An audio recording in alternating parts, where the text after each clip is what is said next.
చంద్రబాబు నాయుడు గారు ఏదైనా పదవుల పంపిణీ చెయ్యాలి అనుకుంటే చాలా నాంచుతూ వస్తారు.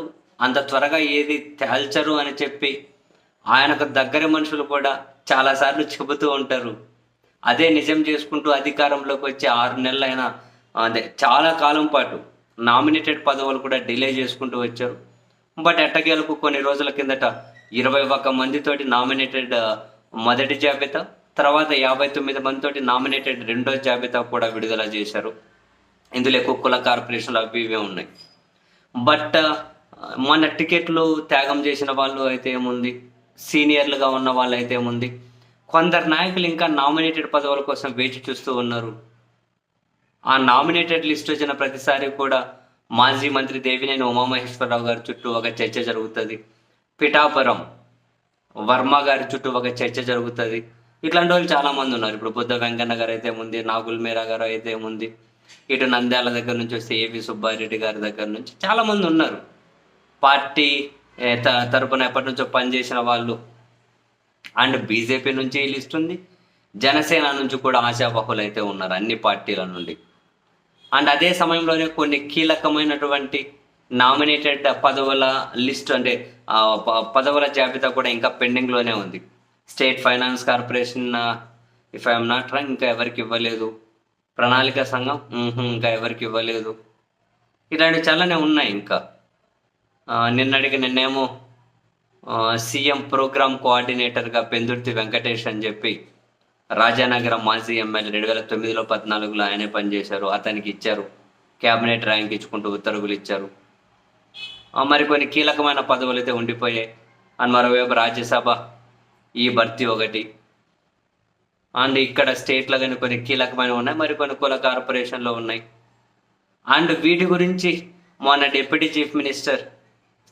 సీఎం చంద్రబాబు నాయుడు గారి ఇంటి దగ్గరకు పోయినప్పుడు కూడా ఈ ప్రస్తావన, ఈ చర్చలు జరిగాయి అని చెబుతారు. అదేంటో ప్రతిసారి డిప్యూటీ చీఫ్ మినిస్టర్కి నామినేటెడ్ పదవుల విషయమై, లేకుంటే రాజ్యసభ ఎంపీల విషయమై, లేకుంటే మరొకటి విషయమై చర్చలు జరిగాయి అంటారు. కానీ జనసేనకి ఎక్కడ ప్రియారిటీ ఎక్కడ ఇస్తున్నారు?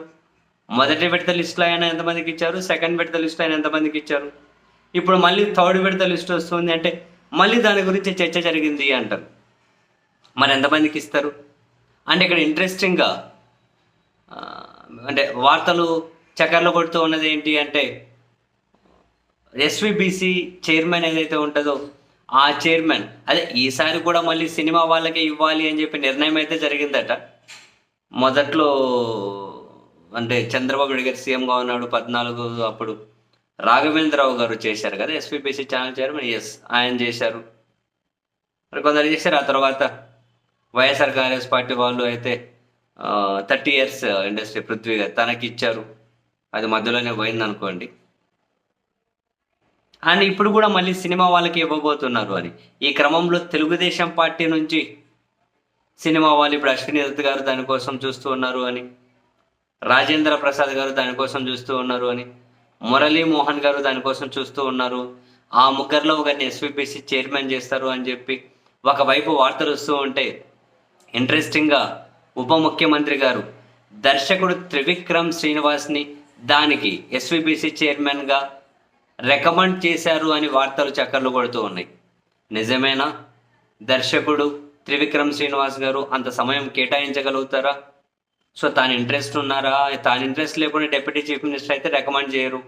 మరి రికమెండ్ చేసింది నిజమా కాదా అన్న ఇన్ఫర్మేషన్ అయితే నా దగ్గర లేదు. కానీ మన దగ్గర బట్ వార్తలు అయితే చక్కర్లు కొడుతూ ఉన్నాయి.